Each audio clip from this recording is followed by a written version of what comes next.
Hello again, ladies and gentlemen. It's Adel Hanbali with you, student of the Florida National University, and welcome to video number 6 for assignment number 6 of the MBA course, Accounting for Decision Making.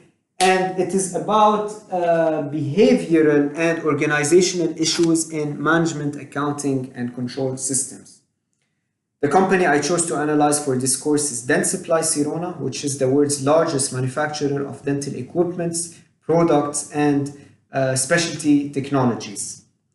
Behavioral and organizational issues mostly involve ethics, the ethical conducts of the employees within the company, and the ethical conduct of the company as a whole, as of how it is dealing with its suppliers or distributors, how it's treating its customers, how it's operating in the or treating the community in where it is operating. Now, ethical dilemmas can appear everywhere, but we try as much as possible to minimize them or even avoid them before they even arise. And for this, a clear code of conduct must be set. Dentsply Sirona was very clear about this aspect, saying that Dentsply Sirona has a long history and reputation of ethical business practices throughout the global community, quoting the annual report of 2017 of Dentsply Sirona. Now, Dentsply Sirona holds a very reputable image in the market, in the dental market, or the healthcare industry market as a whole. What is having a good reputation?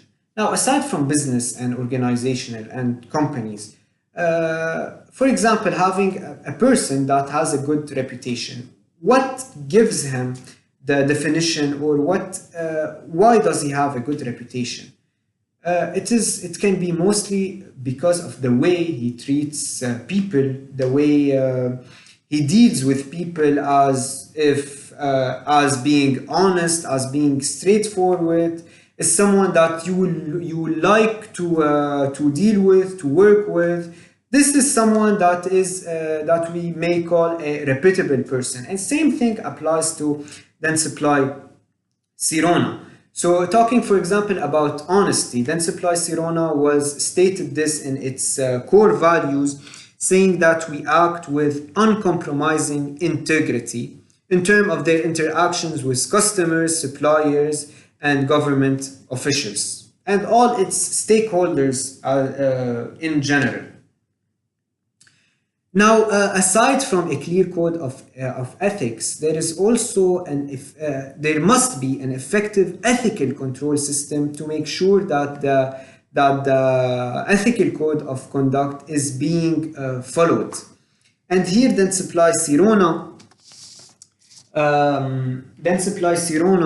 states that it is the managers and supervisors are responsible for ensuring compliance with the code by their team. Now, Dentsply Sirona is a global company. It holds many offices and has hundreds of distributors. And in fact, Dentsply Sirona strive that its code of conduct, code of ethical conduct, be not only applied by Dentsply Sirona, but also by its business partners, including our example. I work in a company where we distribute products for Dentsply Sirona, and I can remember for when we started the training in Dentsply Sirona, they focus so much on the way we should treat our customers with super transparency, providing high quality on all levels, being very accessible. This is all part of ethics, since it is the way it is considered as an ethically correct way to deal or to make business.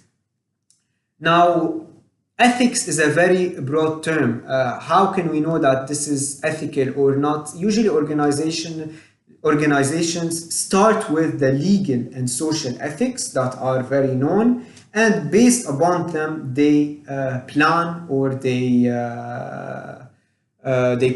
their ethical code of conduct. But it is mainly it is obvious some of the time that what is the right thing to do, what is not the right thing to do, where at the same time it can sometimes differ from individual to another, which can create ethical issues within the organization. And here comes the job of the ethical control system, that employees should know exactly the ethical code must be clear, and they should know what should be the consequences.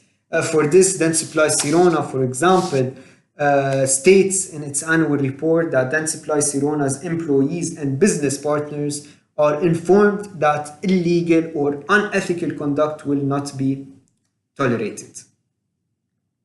That was about the ethics. Now, another point the chapter discusses is the reward and incentive plans or programs. Dentsply Sirona have the sort of surely it has the short-term incentives like cash bonuses or profit shares, for example, but I'm sure that they also have the long-term type of incentives which are related to the stock, as Dentsply Sirona states in its annual report that the company maintains the 2016 incentive plan, under which it may grant non-qualified stock options, incentive stock options, restricted stocks, restricted stock units, and stock appreciation rights, collectively referred to as rewards. The company authorized grants under the plan of 25 million shares of common stock plus any unexercised portion of cancelled or terminated stock option granted under the legacy Dentsply Sirona Inc. Last but not least, all the rewards are part of the selling, general, and administrative expenses, as Dentsply Sirona states that the selling, general, and administrative expenses represent costs incurred in generating revenues and in managing the business of the company. Such costs include advertising and other marketing expenses, salaries, employees' benefits, incentive compensation, research and development, travel, office expenses, etc., etc. And all the sales and selling, general, and administrative expenses accounted for approximately $1.6 billion in 2017 versus roughly $1.5 billion in 2016. Basically, that was it for this presentation. Thank you for taking your time watching my video, and I will see you in the next presentation.